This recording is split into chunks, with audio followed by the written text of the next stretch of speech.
वर्षा bathroom देखकर घबरा गई। वो असहज हो गई। उस आदमी की मौजूदगी में वो कैसे बिना दरवाजे के बाथरूम का इस्तेमाल करे। वो फटी आंखों से कभी बाथरूम को तो कभी उस आदमी को देखने लगी।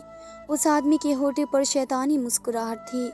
वर्षा को इस तरह बाथरूम को देखकर उसने पूछा, क्या हुआ?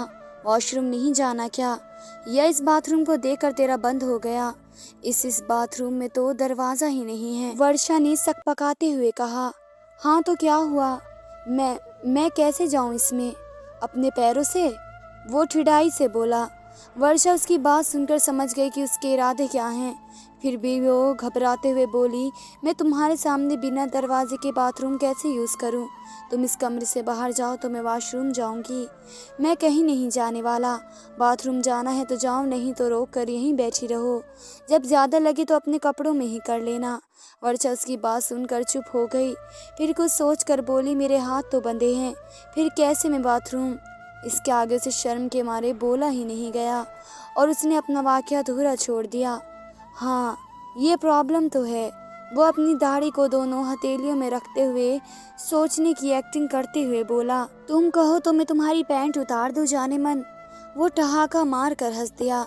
उसकी बात सुनकर वर्षा ने शर्म से अपना सिर नीचे जमीन की ओर कर लिया। वो बेचैनी से अपने दांतों से होठों को कुचलने लगी। वैसे हमारे बॉस बड़े दयालु हैं। उन्होंने तुम्हारे कोमल और गोरे गोरे हाथों को इस बेदर्द रस्सी के बंधन से मुक्त करने को कहा है। वो वर्षा की पीठ की तरफ मुड़कर उसके हाथों पर बंधी रस्सी को खोलने लगा। साथ ही साथ वासना भरे स्पर्श से उसकी हाथों को भी सहलाता जा रहा था। उसका घिनौना स्पर्श महसूस कर वर्षा के पूरे बदन में सिरन की लहर दौड़ गई। उसने अपनी मुट्ठियां भींच लीं। अपनी लाचार और दयनीय स्थिति देखकर उसका रोना आ गया। उसकी आंखों से आंसू आ गए। उसने वर्षा के हाथों को रस्सी से आज़ाद कर दिया। वर्षा ने अपने हाथों को आगे किया। रस्सी के रगड़ने से उसके हाथों में घाव पड़ गए थे। रस्सी के लाल निशान उसके गोरे हाथों में उभर आए थे। अब जाओ बाथरूम, नेचुरल इमरजेंसी को रिलीज कराओ, वरना यही गीला कर दोगी। वर्षा उसकी मौजूदगी में वॉशरूम जाने की कल्पना से सिहर गई और उसने इनकार में सिर हिला दिया। वर्षा ने सोचा, जब ये यहाँ से जाएगा तभी मैं वॉशरूम जाऊंगी। उसका इनकार देखकर उस आदमी ने लापरवाही से अपने कंधे उचका दिए। वर्षा ध्यान से उस आदमी की आंखों में देखती रही। वो उसकी आंखें पहचानने की कोशिश कर रही थी, लेकिन वो पहचान नहीं पा रही थी। वो आदमी खुद को घूरते पाकर तंज में बोला, क्या हुआ डार्लिंग, पहचान नहीं पा रही हो? कैसे पहचानोगी? हम कभी मिले ही नहीं। जब हम एक दूसरे से कभी मिले ही नहीं, एक दूसरे को जानते नहीं, तो तुम्हारी मुझसे क्या दुश्मनी है? क्यों तुमने मुझे यहाँ बांध रखा है? मुझे छोड़ दो प्लीज़। वर्षा ने अपने दोनों हाथ जोड़कर बोला। वर्षा की बात सुनकर अब की बार वो आदमी जोर से दहाड़ा, चुप, बिल्कुल चुप। अब अगर फिर से छोड़ने की बात कही तो यहीं गाड़ दूंगा तुझे। और एक बार में बात समझ नहीं आती कि तुझे छोड़ने का ऑर्डर नहीं दिया गया है मुझे। जब देखो तब छोड़ दो, जाने दो, दिमाग खराब करके रख दिया है। उसकी जोरों की दहाड़ सुनकर वर्षा सहम गई। उसकी आंखों में डर उतर गया। वो मेमने की भांति सहमी हुई नज़रों से उसकी तरफ देखती रही। थोड़ी देर बाद वो सहमी हुई आवाज़ में बोली, मुझे मुझे पानी चाहिए। पानी पीना है? बहुत बहुत ज़ोरों से प्यास लगी है। उसने मटके और जग की तलाश में कमरे के चारों ओर नज़र दौड़ाई, लेकिन कुछ नज़र नहीं आया। रुक, मैं लाता हूँ। वो उठा और बाथरूम में जाकर नल चालू कर दिया। कुछ ही मिनटों में वो एक मग में पानी लेकर आ गया। ये तो टॉयलेट का पानी है। वर्षा को उस मग को देखकर घिन आई। बहुत गंदा मग था, गंदगी से एकदम काला हो गया था। हाँ तो तेरे लिए क्या 5 स्टार होटल से पानी लाऊं? ये सारे नखरे अपने घर में दिखाइए।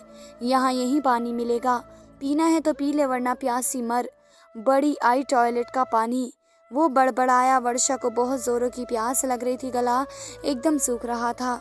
वहाँ कोई दूसरा पानी भी नहीं था। कोई दूसरा चारा न देखकर उसने आंखें बंद करके मग पकड़ने के लिए हाथ आगे किए। ना ना, उस आदमी ने अपनी उंगली इनकार में हिलाई।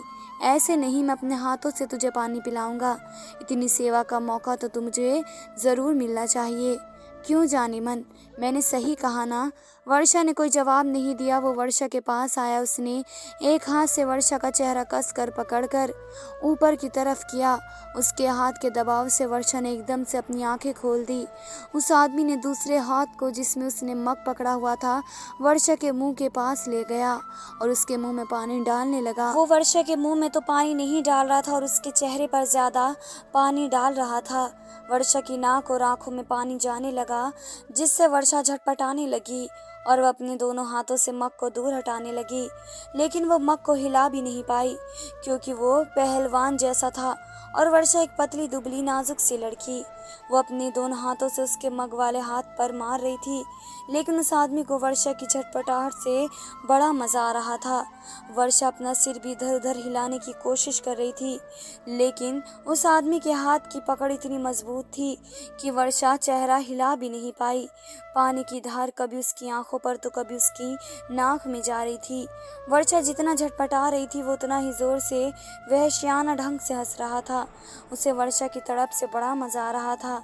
आखिरकार जब वर्षा की सहन सीमा खत्म हो गई, तो उसने अपने घुटने से उसके प्राइवेट पार्ट पर जोर से प्रहार किया।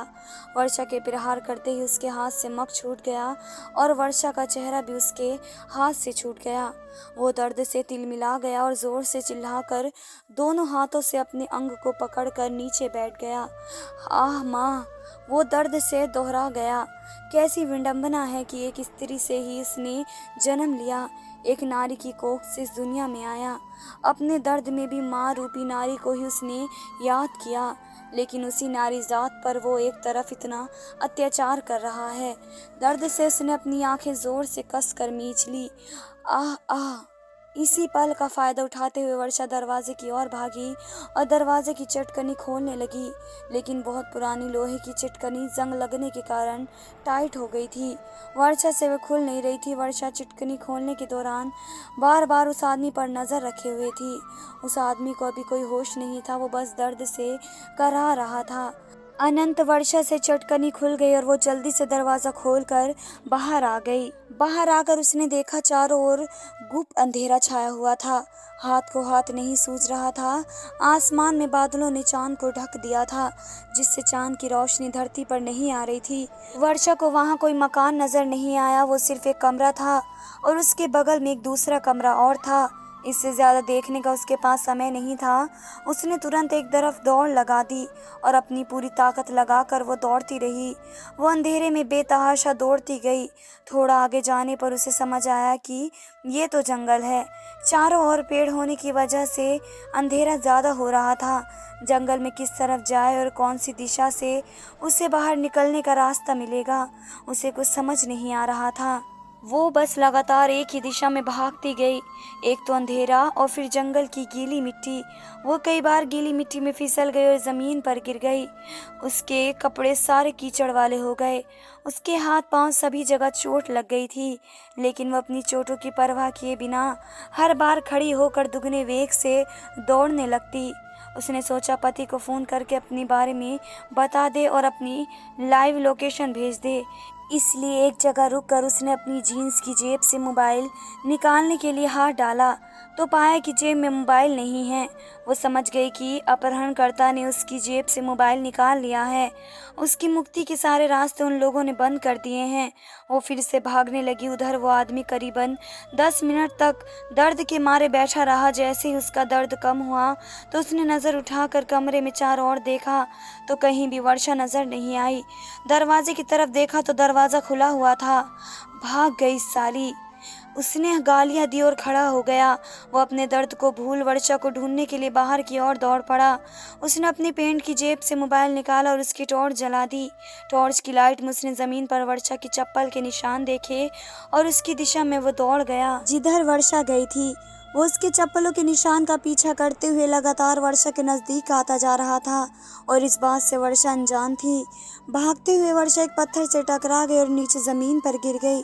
वो वापस उठी और उठकर सीधी हुई तो उसकी नजरों के सामने वो खड़ा था। उसे देखकर वर्षा बहुत डर गई। उसकी आंखों से भय साफ साफ दिख रहा था। वर्षा अपने थर थर कांपते दोनों हाथ उसके सामने जोड़ दिए। प्लीज प्लीज मुझे जाने दो। मैंने तुम्हारा क्या बिगाड़ा है? मैं तो तुमको जानती भी नहीं हूँ।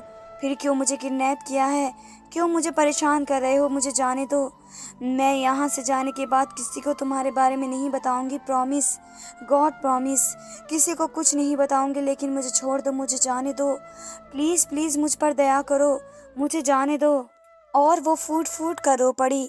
बड़ा भागने का शौक है, भाग, जितना दम है उतना भाग। तुझे जाना है ना तो जा, मैंने तुझे आज़ाद किया, भाग जा भाग। सुनकर वर्षा ने वापस पीछे की ओर दौड़ लगा दी।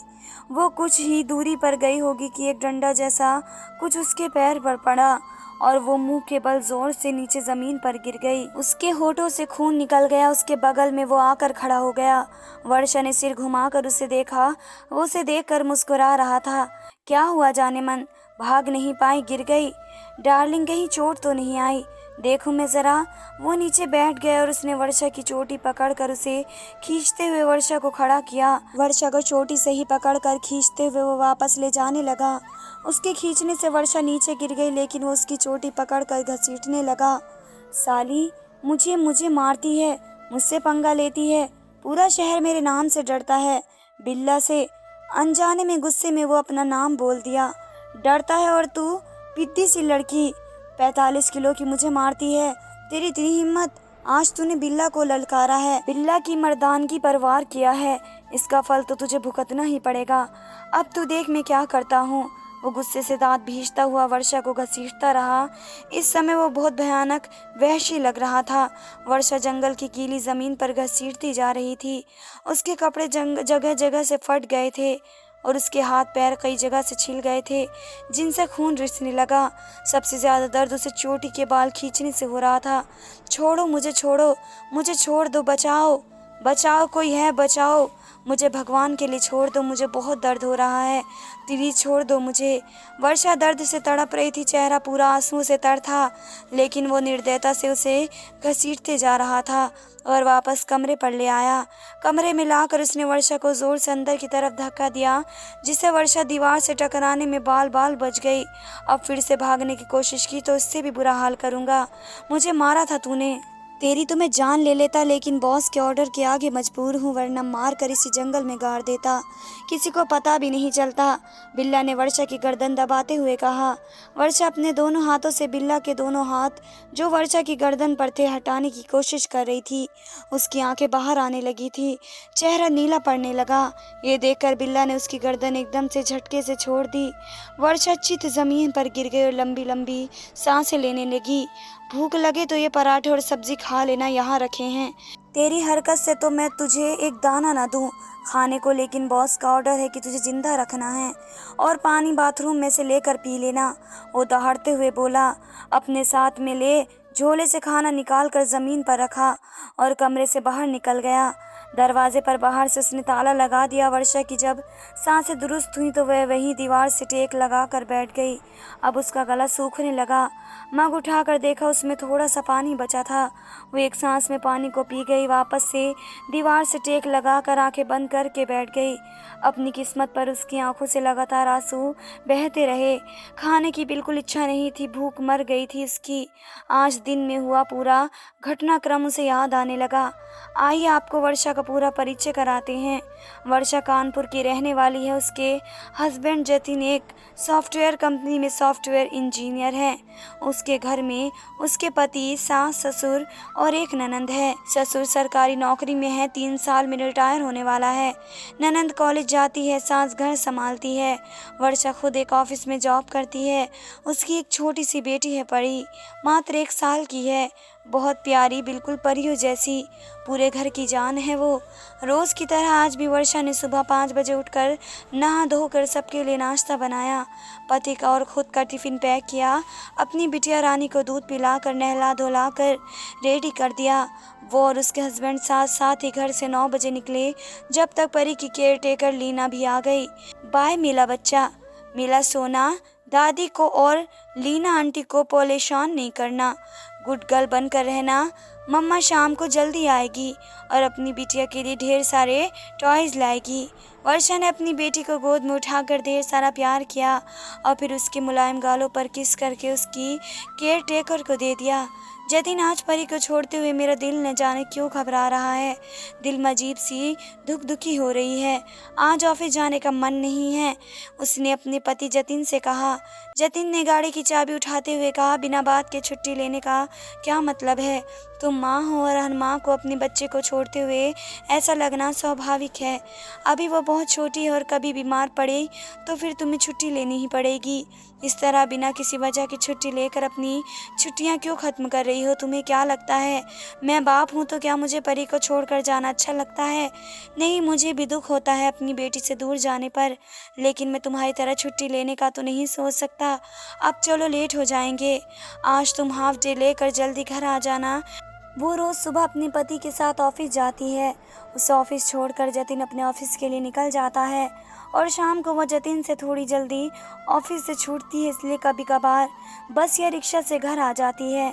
वर्षा अपने पति के साथ घर से बाहर निकलकर कार में बैठ गई, लेकिन आज उसके मन में एक अजीब तरह की बेचैनी हो रही थी, जैसे उसकी सिक्स सेंस उसे कुछ बुरा होने की चेतावनी दे रहे हो। कहानी जारी है। वर्षा के साथ क्या हुआ और कैसे अपहरण हुआ, ये जानने के लिए कहानी बलात्कार एक नासूर का अगला भाग अवश्य पढ़ें और मुझे अपनी रेटिंग और समीक्षा देकर मेरा उत्साहवर्धन करें। धन्यवाद दोस्तों।